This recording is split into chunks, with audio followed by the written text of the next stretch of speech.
बिस्मिल्लाहिर्रहमानिर्रहीम। अच्छा dear students, अब हमने चैप्टर 5 शुरू किया 9th का, तो उसी को आगे कंटिन्यू करते हैं। नेक्स्ट लेक्चर में जो है ना हम दो और शॉर्ट से टॉपिक्स है वो ज़रा डिस्कस करते हैं। सबसे पहले ये कि केमिकल बॉन्ड जो चैप्टर का नाम है ये क्या होता है। तो यहाँ जिस तरह मैंने मेंशन किया कि ये वो एक अट्रैक्टिव फोर्स है, ठीक है। ये अट्रैक्टिव फोर्स है और ये क्या करते हैं, ये किसी भी सब्सटेंस के अंदर जितने भी एटम्स होते हैं उसको कंबाइन करके रखते हैं। तो वो फोर्स जो किसी भी चीज़ के अंदर एटम्स को कंबाइन करके रखते हैं तो उसको हम कहते हैं ये क्या है, केमिकल बॉन्ड है। तो ये क्या है, अट्रैक्टिव फोर्स है जो किसी भी चीज़ के अंदर एटम मॉलिक्यूल्स हैं, कंपाउंड्स, डिफरेंट चीज़ें हैं और उनके अंदर एटम्स है तो उनको कंबाइन करके रखते हैं। नेक्स्ट चीज़ इसमें ये कि आयनिक बॉन्ड कौन कौन से हैं तो वो आगे हम डिस्कस भी करने हमने। Ionic bond, covalent bond, coordinate covalent bond, metallic bond, ये सारे हमने आगे जाके डिस्कस करने विद एग्जांपल्स इसी चैप्टर के अंदर।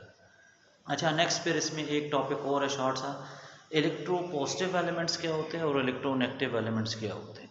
इसलिए हम डिस्कस कर रहे हैं कि आगे हम फिर ये वर्ड आएगा इलेक्ट्रो पॉजिटिव है ये एलिमेंट, ये इलेक्ट्रोनेगेटिव है, तो हमें पहले पता होना चाहिए कि ये है क्या। तो याद है कि ऐसे एलिमेंट जो इलेक्ट्रॉन लूज करते हैं इन एलिमेंट्स को हम कहते हैं इलेक्ट्रो पॉजिटिव एलिमेंट। और याद है कि ये मेटल होते हैं जो इलेक्ट्रॉन को लूज करते हैं, ठीक है। इलेक्ट्रोपॉजिटिव एलिमेंट कौन से होते हैं, ऐसे एलिमेंट जो इलेक्ट्रॉन लूज करते हैं उनको इलेक्ट्रोपॉजिटिव कहते हैं। और यूजुअली मेटल जो है ना ये ऐसे एलिमेंट्स हैं जो इलेक्ट्रॉन लूज करते हैं क्योंकि इनके आउटर शेल में या तो एक इलेक्ट्रॉन होते हैं या दो होते हैं या तीन। अच्छा वो एलिमेंट्स जो इलेक्ट्रॉन लूज करते हैं वो इलेक्ट्रोपॉजिटिव क्यों उनको हम कहते हैं। जिस तरह इस एग्जांपल में आप देखिए, जब ये इलेक्ट्रॉन लूज करते हैं तो लूज करने के बाद इनके ऊपर जो चार्ज आते हैं वो पॉजिटिव चार्ज होता है, इस वजह से इनको इलेक्ट्रोपॉजिटिव एलिमेंट कहा जाता है क्योंकि ये लूज करने के बाद पॉजिटिव चार्ज इन पे आता है। अच्छा याद है कि दूसरी एक और इनकी मेन प्रॉपर्टी क्या है कि इनकी आयोनाइजेशन एनर्जी लो होगी क्योंकि इन्होंने इलेक्ट्रॉन लूज करने तो हमें कम एनर्जी दे के इनमें से इलेक्ट्रॉन्स हम रिमूव कर सकते हैं। जिस तरह सोडियम एटम आप देखें लास्ट में एक इलेक्ट्रॉन होते हैं, हम थोड़ी सी एनर्जी देते हैं इसको और वो एक इलेक्ट्रॉन इसके आउटर मोशन से रिमूव कर लेते हैं। अच्छा इसी तरह आ जाए तो इलेक्ट्रोनेगेटिव एलिमेंट क्या है, इसी का रिवर्स है। ये मैंने लिखा है ऐसे कि आप एक याद करेंगे दूसरा उसका रिवर्स है। इलेक्ट्रोनेगेटिव करेक्टर क्या होता है कि अगर एलिमेंट है और वो इलेक्ट्रॉन गेन कर रहे हैं, क्योंकि सारे एलिमेंट लूज नहीं करते, कुछ गेन भी करते हैं। अब वो जो गेन करते हैं इलेक्ट्रॉन्स वो इलेक्ट्रोनेगेटिव है।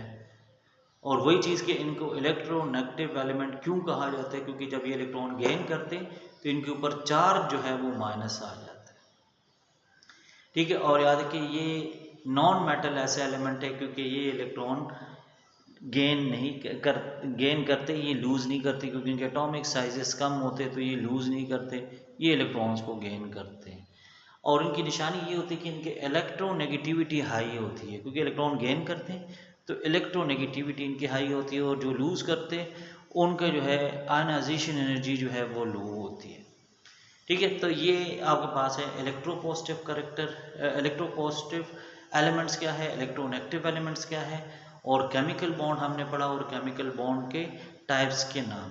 नेक्स्ट में हम जो है वो डिस्कस करेंगे। अब जिस तरह नेक्स्ट कैटायन और एनायन की फॉर्मेशन है वो ऑलरेडी हम कर चुके हैं, तो हम नेक्स्ट डायरेक्ट जाएंगे आयनिक बॉन्ड क्या होता है और उसके जो है वो एग्जांपल्स करेंगे। With the help of examples उसको हम नेक्स्ट एक्सप्लेन करेंगे नेक्स्ट लेक्चर में, ठीक है जी। अल्लाह हाफिज़।